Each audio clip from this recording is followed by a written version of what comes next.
friends, today I want to jump on here and share with you a quick recipe that I came across. I was laying there last night thinking I had a bunch of pear butter in my fridge and it only has so long of a shelf life in the refrigerator, and I don't have a water bath canner, so I couldn't actually preserve it the way I wanted to.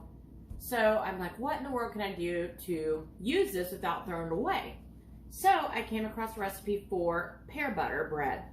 So I'm gonna make a couple loaves of pear butter bread, and you know, with sweet breads, you can always freeze them and put them in the fridge or freezer, and when you pull them back out again and thaw them to eat, they're always softer and moist when they've been in the freezer. I don't know why that is, but they maintain their integrity pretty well in the freezer. So I've got everything already measured up here, ready to go. I'm going to make 4 loaves of it today. The recipe calls for a cup of pear butter. Well, I made it up in 16-ounce jars.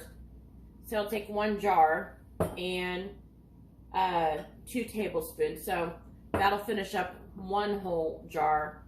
And I have about 9 more to go. I thought I'm not going to make that many loaves today, but I'm going to work on it, making it, and then I'll put the rest up. So here we go. So I'm going to do the wet ingredients first, which is 3 tablespoons of oil, which in here I have 6 because I'm doubling it. And I'm going to put that in my stand mixer over here. You can't see it, but it's right beside me here.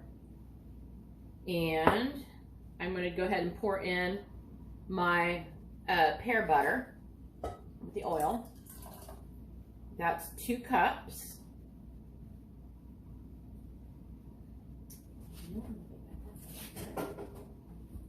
And it calls for a cup and 1 tablespoon. So we're doing double, so 2 cups and 2 tablespoons. And I have a 2 tablespoon measuring spoon.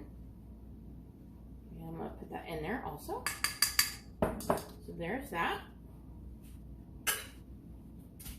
And then the only other wet ingredient we have is the eggs, and it calls for 2 eggs. So we're going to do 4 eggs, of course, when you double it. Let me get this one out of here.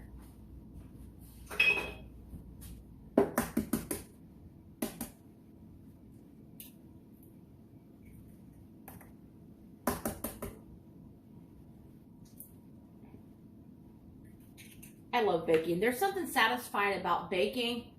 To put all the ingredients together and see your end finished product, it's satisfying, you know? Of course, I don't eat everything I make. I taste it, but that's it. If I ate everything I make, oh golly. Yeah, we can't do that. It's too much sweets. But I do taste it and then usually give it away. So there's 2. And let me get these other 2.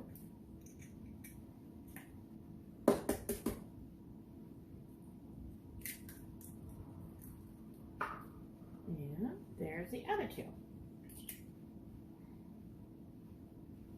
Alrighty. There. And then those are ready to be mixed, the wet ingredients, but it's just the eggs, oil, and the pear butter. Let me get my paddle mixer for my stand. This is really a simple recipe, but what I'm going to do first before I go and mix that up, because then I'm going to put the dry ingredients right in there with it, is I'm going to take, it calls for a tablespoon of baking powder. So I have 2 tablespoons of baking powder right here. I'm going to go ahead and dump that in my 4 cups of flour. The recipe itself calls for 2 cups of flour, but I went ahead and pre-measured out 4 cups just for ease to be able to make the recipe go. Because usually when I'm doing my baking projects, I have to go to work in the afternoon, so my time is pretty limited. So I try to have it together, then I can just throw it together, bake it, and go. So there's my 4 cups of flour for the doubled recipe and 2 tablespoons of baking powder. And then it calls for a pinch of salt, so we have 2 pinches of salt in here. And I'm going to take that and whisk that just to make sure everything's well incorporated.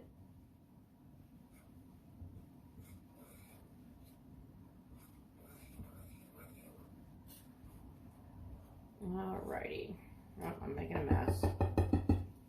And then it called for a half of a cup of sugar. So we've got 1 whole cup here, and I'm gonna go ahead and put that in with the eggs and the pear butter and the oil.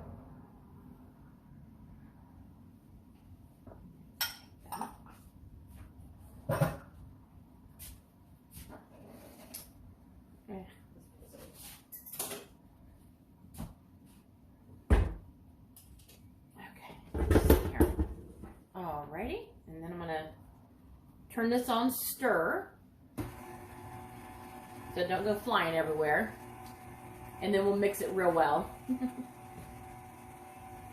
Hope you're all having a good day wherever you're watching me from. I figured this is a great use for my pear butter so it doesn't go bad, and I got a sister that lives in Alabama that keeps saying, hey, when are you going to hook me up with a care package? I want some of your baked goods. So I told her, said, I might be able to work on that. So this is a great opportunity to get working on that. If you're watching Ange. I'm going to turn that up a little bit to mix it a little more. Okay. That didn't take much mixing. There's that. And I'm going to get my spatula. Yes.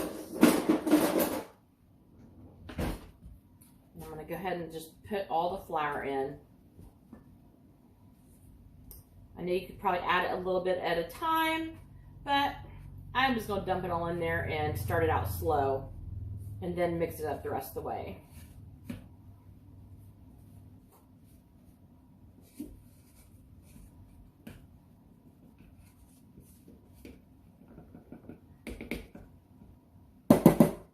I need to invest in some more of these little bowls. I've had them forever, and the more I've used them, the inside's gotten a little bit more rough to where everything kind of sticks to them. But hey, it's kind of one of those things you hate to part with it once you've got it. Of course, if I buy new, then I'll probably pitch them, or use them for something else. But okay, there's that.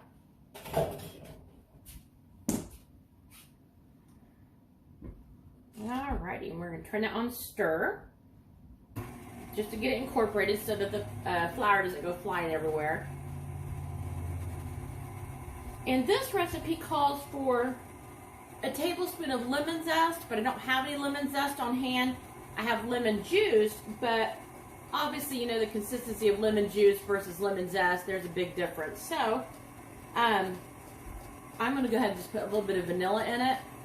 And because the pear butter has pineapple in it, between the pear and the pineapple has a little bit of a tropical flavor, I thought I'd experiment. And I figured, you know, I've got a ton of pear butter in the refrigerator, so if I didn't like the flavor, you know, it's still going to be edible and taste good, then I'll follow the recipe to the letter the next time.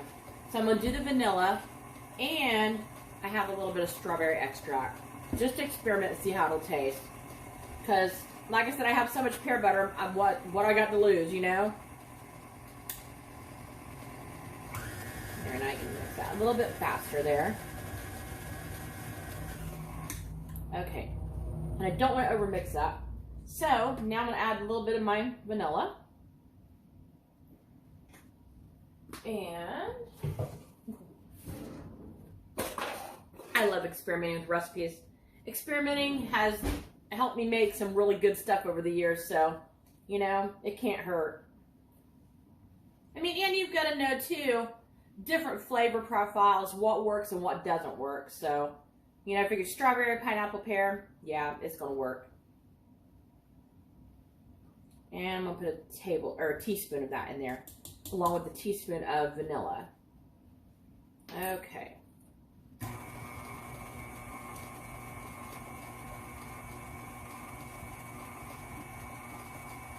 It sure smells good. Then I got my oven preset for 350. And then this is going to bake for 25 to 30 minutes, but I have 4 pans. 2 of them are glass. I got them sprayed and floured.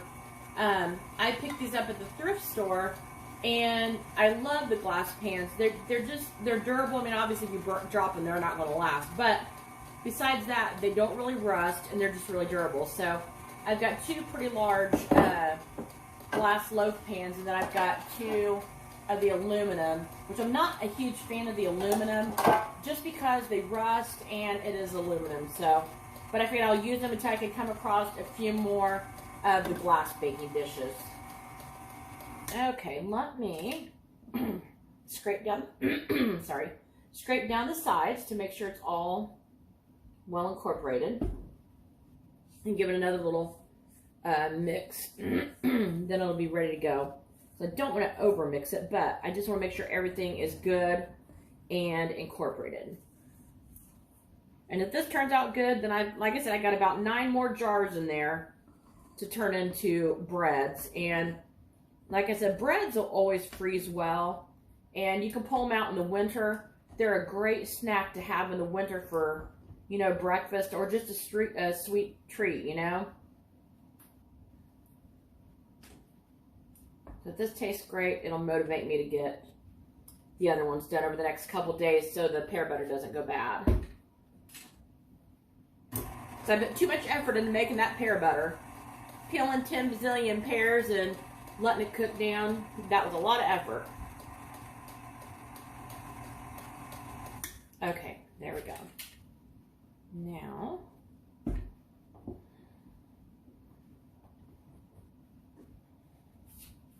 alrighty, let me clean that off.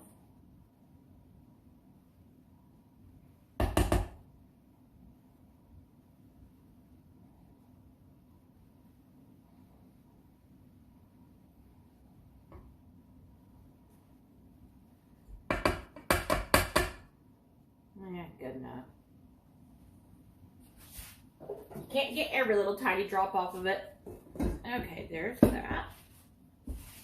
Let me get this mixer out of my way.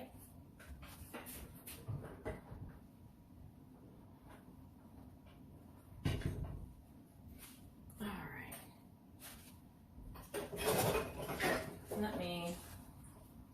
Let me wipe this off real quick, and then we'll disperse our batter in between our pans.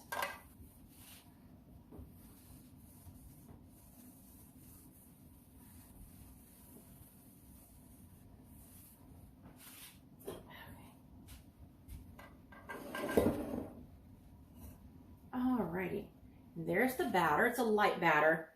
Now this recipe, actually, you can kind of mix it up a little bit and mix up 8 ounces of cream cheese with some baking powder and roll it in plastic wrap and place it down the middle and make it more like a, I don't know, you really wouldn't call it a streusel, but a cream cheese bread. But I'm not going to do that today because it's a little more effort, but I am going to end up, when these are done, I'll make a drizzle of powdered sugar and a little bit of milk and drizzle it just for a garnish and make it taste a little bit sweeter. So I'm going to split these up. This may not make 4. I don't know. We'll see.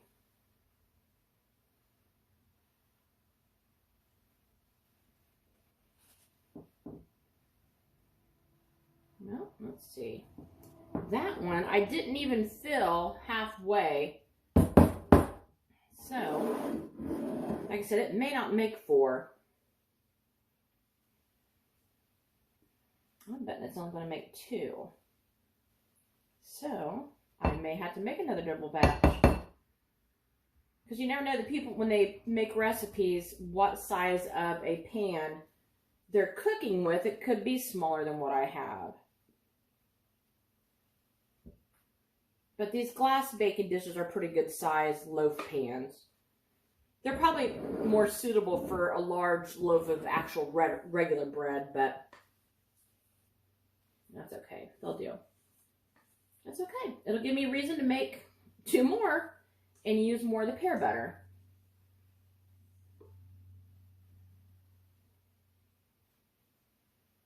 Okay, let me get the rest of it out.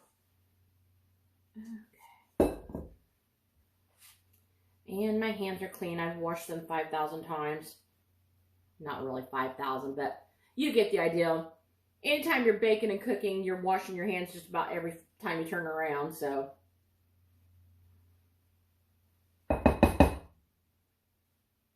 Yeah, that made 2. So, I'll wash that up and do 2 more since I already greased and floured my pan. So, with sticky hands. There's 1, and I didn't fill it full, but it will rise a little bit. So that gave me 2, and that's a double batch. So that the single batch may have been for 1 loaf. I don't know. I just wrote the recipe down, and most breads that you make are good for 2 loaves of bread, but this one may not have been. So at any rate, I doubled it. So I'm going to get these in the oven, and I'll bake them, and then when I'm done, I'll show you the finished product. Well, there you have it. They're done. And I did go ahead and make another double batch of that recipe to use my little metal pans that I had already floured and sprayed and floured.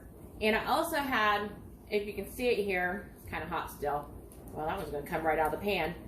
This little teeny tiny loaf pan I found at the thrift store, along with my little glass pans. I was looking at it, and it reminded me when my kids were young.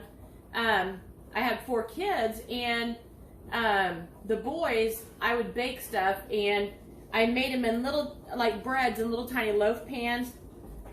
Really, I made muffin recipes for that matter. And they would take them to school with them in little tiny loaves like this. And those kids would pay about $5 a loaf for the little muffins that I'd send with them to school. They'd come home and say, "Will you make some more, Mom?" All the kids loved it, and they bought them all. So that's, you know, baking and stuff brings back so many fun memories. Even though the kids are all grown, I still like baking, sorry. But I ended up with 5 loaves, and now I'm down to 7 jars of pear butter. So I'll probably end up making more and freezing it, and it'll be a great treat in the winter. Well, I hope you guys have a blessed day, and I look forward to seeing you the next time. Don't forget to hit that subscribe button if you haven't already. Have a blessed day.